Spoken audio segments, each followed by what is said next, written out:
Last issue, the gesture of Mars. Mars is a martial force and it's somehow banging against something, yeah? If there's a resistance, how wonderful, otherwise I couldn't bang it, yeah? And it's a principle that you must enjoy what you are doing if you want to develop. So we need a Mars. If there's resistance, we need somebody who has joy in meeting resistance, yeah? If somebody would suffer when it meets resistance, it can't really be of help. That's why Mars sometimes is a quality of, yeah, enjoying aggressivity in a way which you say it's not helpful, but in a way that it can be there. It's a sort of principle which stands behind it, but it needs clarity that this energy, and that's what the important thing is, it's not the fighting what Mars is leading, but it wants to open up something.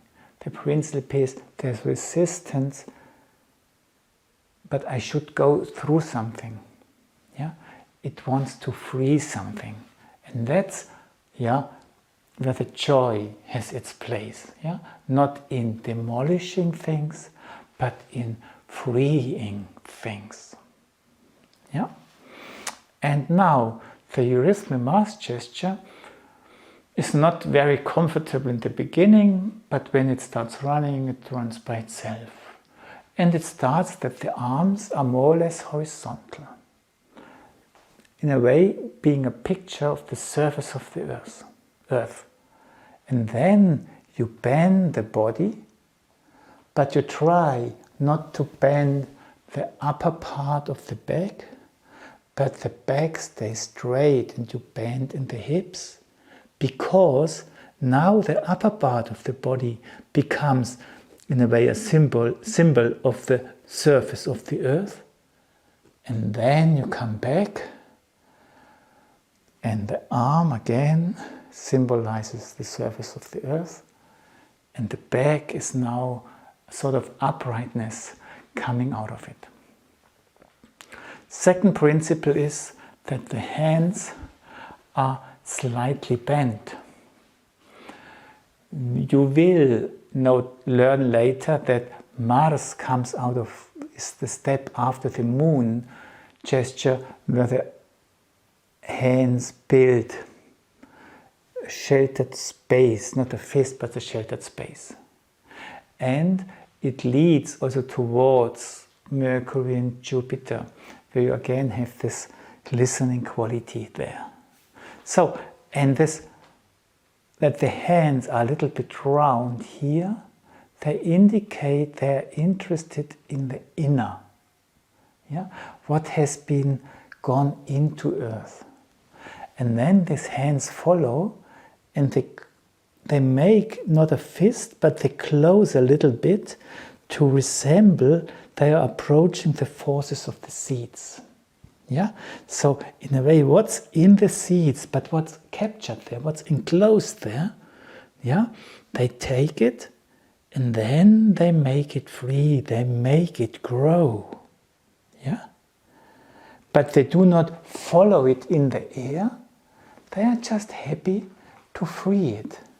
They come back to the surface of the earth, and then the sprouting and sprossing and light, yeah, can continue, can arise. And that's what you feel in your spine. So that's the outer aspect. And how we do it is that in a way, a sort of leading towards Mars things, it's a process of contention. And Mars actually wants to bring things back into a space of freedom, and this has to do with the sphere of lightness and what we call the wisdom of the body, the lightness. So gravity will be transformed into help to transform into forces of lightness. Yeah? And so when we now do the first movement going down, we still follow a little bit the process of contention, of contraction, but then start feeling the outside of the arms, the upper side, and create a sucking force which really brings things along by taking them along. So you are in a way connecting. That needs a lot of force. You must really connect that you have connected with what you bring along, but then you start inviting it in, into this sphere of growth, of unfolding until there, and then you let it free. You do not possess it. I freed you, so you belong to me. No, I freed you, and I free another one, I free another one, I free another one. There are so many things, so many tasks on earth, in earth to do. And last input, which forces you can use to do this, is that we can connect with our spheres of lightness through having the imagination. We have a sort of wings in our back, and if you feel your shoulder blades,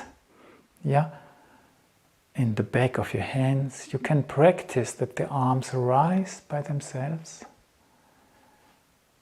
and they sink in a way as if you would lead them down from above. They are like in a parachute. And when you feel your back, you can even have the feeling these forces pull you backwards. And when you relax, you can have the feeling they release you towards the front world. And if you dive deeper into the Venus aspect, we have done it already, you can use these forces to bring, to fetch someone, come along, come with me, into this beautiful world. And then you let go. So, there's a saying, behind every strong man is a maybe even more strong woman. So maybe behind Mars here, there stands a strong Venus behind it, which gives him the forces. So Mars is still doing the work, but he knows he uses these capacities of Venus. So now we just start here, very relaxed. We connect with the depths of the earth, we really connect and let it grow, and we let it go. And next one, and then this is just a letting go. Here you do not have to bang anymore, but it's a letting go, and then the activity starts. Letting go, and here you are active. Letting go,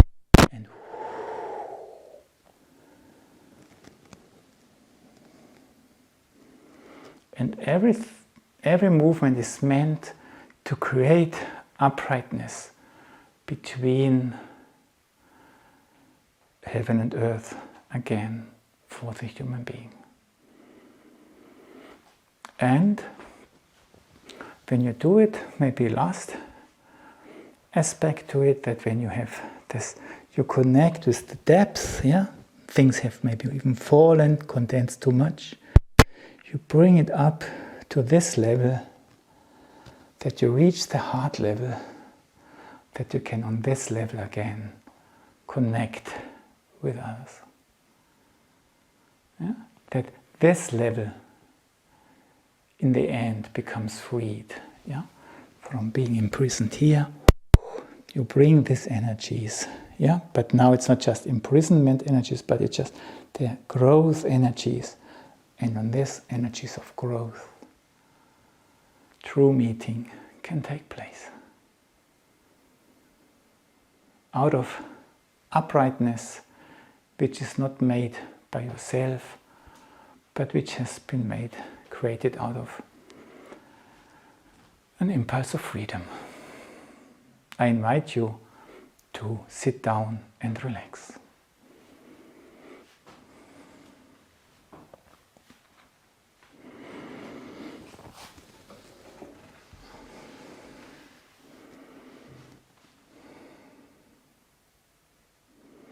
How do you feel your middle?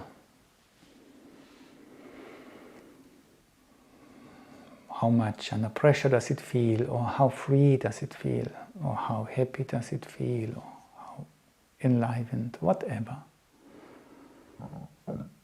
Just listen to it.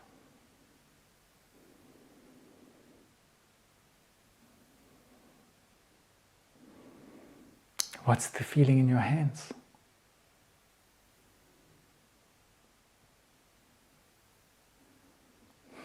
Did you notice how much you did with your hands today?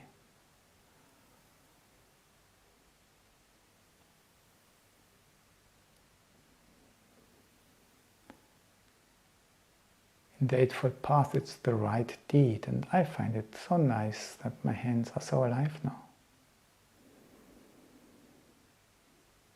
And it's all about noticing it. So don't say it before you look at them with this question.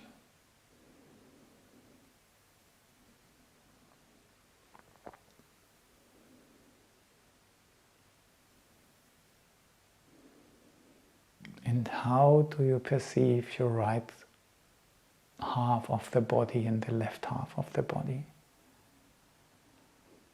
Are they very similar or very different? Great, whatever. And then ask them, how friendly are they with each other? How much do they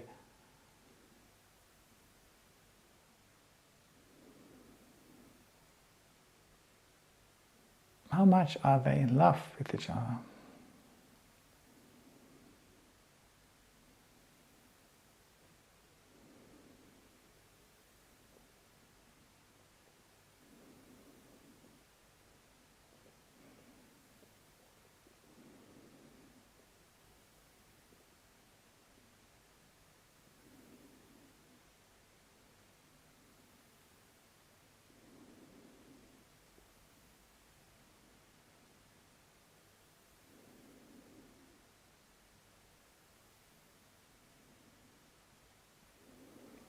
And when you ask your soul and the level of your heart,